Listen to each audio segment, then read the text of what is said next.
يا مساء الفل والورد والياسمين على كل حبايبي ومتابعيني في كل مكان. صباح الفل لو انتوا بتشوفوني الصبح، يا مساء الفل لو انتوا بتشوفوني بالليل. بناء على طلبكم هنعمل النهارده الحواوشي. انا الطلب مني الحواوشي، انا بعمله تركات حلوه قوي وبتوابل في كل بيت. انا معايا هنا نص كيلو لحمه مفرومه، وهنعمل من الكميه دي حاجه عظمه. هنعمل كميه حلوه قوي، نص كيلو لحمه معايا زيهم نص كيلو بصل، او هنزود على نص كيلو بصلايه. يعني لو كيلو لحمه قدامه كيلو بصل، نص كيلو لحمه يبقى نص كيلو بصل. معايا هنا لازم اللحمه يكون فيها نسبه دهن اقل، يعني 25%. انا بان اللحمه مش ما فيهاش نسبه دهن، هحط لها حوالي بتاع 100 جرام ليا، دي تبقى متوفره عندي. ما عندكيش الليا وانت بتجيبي اللحمه من عند الجزار، قولوا له حط لي توم او ربع بوش. قطعه البوش دي بتتفرم على اللحمه. معايا هنا فلفل رومي، الكميه اللي انت عايزاها. هو طبعا هو مفيد. معايا فلفل رومي، وهحط قرن سبايسي برضه معاهم، ده حسب الاختيار. عشان انا هفرم البصل والكبه، عشان انا هفرم البصل في الكبه مش هقطعه على ايدي، وهفرم الفلفل. انا هحط حاجات حلوه قوي، خليكم معايا. انا هفرم البصل والفلفل وهرجع لكم. انا الفلفل زي ما انتم شايفينه انا جايباه حلو قوي، وهحط عليه قرنين فلفل احمر. على فكره دول مش حاميين، انا هحط بس واحد سبايسي. براحتك، عايزه تحطي فلفل سبايسي تحطي براحتك، مش عايزه بلاش. هفرم البصل وهفرم الفلفل في الكبه ونرجع نشوف هنعمل. بعد ما فرمت البصل زي ما انتم شايفين يا حبايبي، انا فرمته اهو وفرمت الفلفل. تعالوا بقى نجيب البوله اللي هنحط فيها. هنزل كده وهنزل بالبصل. انا مزوده بس البصل بصلايه، وهنزل بالفلفل. تمام. تعالوا بقى هنا اقول لكم على كام تركايه اللي قلت لكم عليها في اول الفيديو. انت بتبقي ماشيه في الشارع بتشم ريحه الحواوشي، هقول لك على السر بتاع تتبيله الحواوشي، والاول مره هتشوفيها معايا. وعشان انا فارمه البصل وفارمه الفلفل مش مقطعاهم على ايديا، لان انا عندي مشكله في ايدي بقالي كام يوم. هقول لكم على حاجه. اول حاجه عشان الميه اللي في البصل واللي في الفلفل، هحط معلقتين دقيق، وهحط ربع معلقه بيكنج باودر. تاني هحط معلقتين دقيق وربع معلقه بيكنج باودر. تمام. تعالوا بقى نقول لكم على التوابل. هنحط الاول الليا، ادي الليا اهي. نسيت اقول لكم، انا بدل ما اقول لكم دوش قلت لكم بوش. البوش ده جلد في اللحمه، انما الدوش ده نسبه الدهن اللي بتتحط في اللحمه. تمام.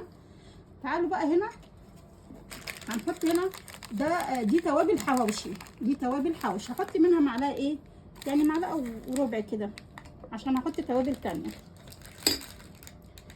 تعالوا بقى على التركايه اللي هتخلي ريحه الحواوشي يشموها من اخر الدنيا. بصي يا ستي، معايا هنا من كل حاجه يعني ربع معلقه صغيره توم باودر، بصل باودر، بابريكا، 7 بهارات، فلفل اسود 7 بهارات. تعالي بقى على السر اللي هقول لك عليه ده. هنا يعني ميكس بين ده بقى اللي هي السر الخطير بتاع الحواوشي. اقل على سن المعلقه الصغنونه بتاعت التوابل، اقل يعني على سن المعلقه هنحط ريحه ورق لورا مطحون، حبهان مطحون، كبابه صيني. تاني هنحط سنه صغيره خالص من كباب الصيني والورق اللورا والحبهان. وانا لو عندي جوزة الطيب كنت حطيت، بس للاسف مش عندي. طبعا هنا معلقه ملح صغيره، لان انا حطيت توابل الحواوشي. تمام. وهبدا هنا بسم الله. هبدا ان انا اعجنهم لغايه ما كل الخليط يتجانس مع بعض، اللحمه مع اللية مع الدقيق. مش عايزه اقول لكم الريحه عامله ازاي.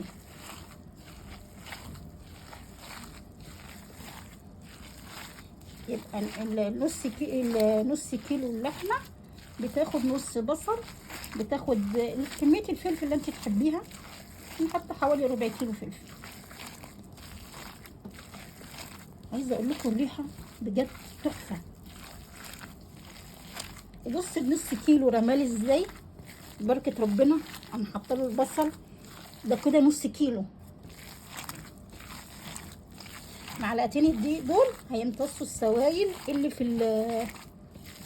في البصل والفلفل. انا كنت الاول بخلطهم على ايدي، بس انا عندي مشكله في ايدي بقالي كام يوم فما قدرتش افرمهم.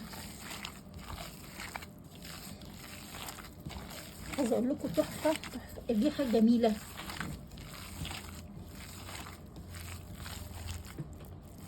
كده خلطت اللحمه بالحاجه كلها، هسيبها في التلاجة حوالي ربع ساعه ونص ساعه ترتاح، وتعالوا مع بعض نشوف الخطوه التانيه. هنا العيش ده العيش بلدي، ده جايباه من الفرن. وفي هنا عندي من ولادي ما بيحبوش العيش البلدي، هنعمل برضو من ده ومن ده. انا هعمل حوالي هنا 10 رغيفه، تمام. وهنعمل رغيفين من ده. نفتح مع بعض رغيف ونشوف.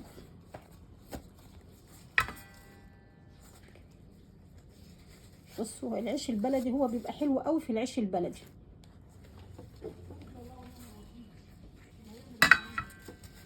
تمام.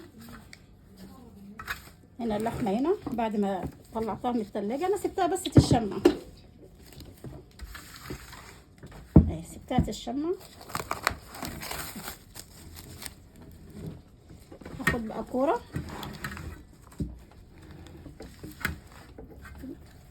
هاخد كوره حلوه كده. فبنحب اللحمه فيه كتير.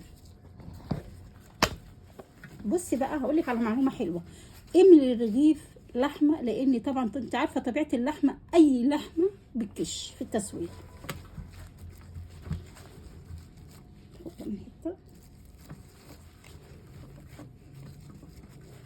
بصي الرغيف مليان قد ايه، لازم يبقى مليان كده. عبيهم كلهم وارجع لكم. بعد ما عبيناه في الارغفه انا عامله منه هنا جزء بجبن موتزاريلا عشان عيالي بيحبوها، وعامله من غير جبنه. شايفين انا عامله 10 رغيفه من دول اهو ببركه ربنا، ورغيفين كبار. كل ده من 12 من نص كيلو لحمه. هعمل ايه هنا بقى؟ انا هدهن، انت عايزه تدهني تستني، عايزه تدهني انا هدهنها معلقه سمنه بلدي. انت عايزه تدهنيها زيت مش مشكله، لكن انا السمنه البلدي بتخليها لها طعم حلو قوي. بس كده.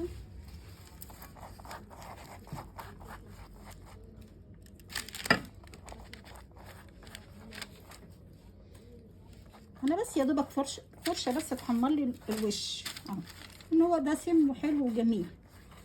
حابه تحطي زيت ده براحتك، بس انا السمنه البلدي بتخلي له طعم حلو قوي. عايزه اقول لك بامانه انا بعمله تحفه، يعني يطلع ريحته جميله.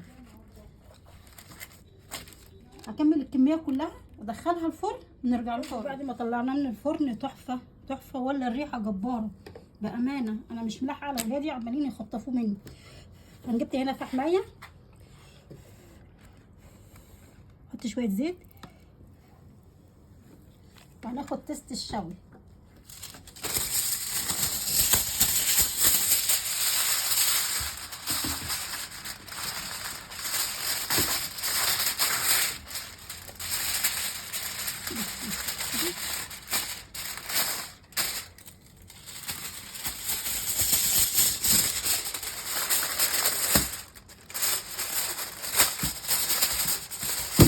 يبقى ريحته بيبقى طعمه تحفه، كانك عاملاه على الفحم.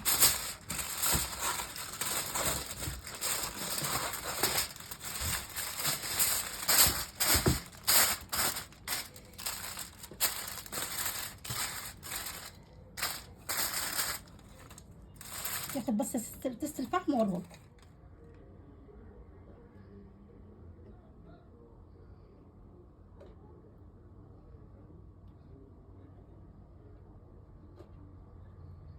شايفين بقى؟ عايزه اقول لكم ريحته بجد تحفه جباره جدا. تعالوا بقى شوف كده، شوف الحواوشي من جوه عامل ازاي. شايفين؟ شايفين؟ تحفه. بصي مقرمش ازاي. بصي شايفه كله مقرمش جوسي من جوه مقرمش من بره، تحفه جدا. انا يا دوبك كمان دول اللي لحقتهم، انا اتخطفوا قبل ما حصلت دول التصوير. الطريقه لو عجبتك ما تنسينيش في لايك وشير وسبسكرايب بالقناه واشتراك في القناه. كومنت حلو منك يسعدني. سلام، باي باي باي باي.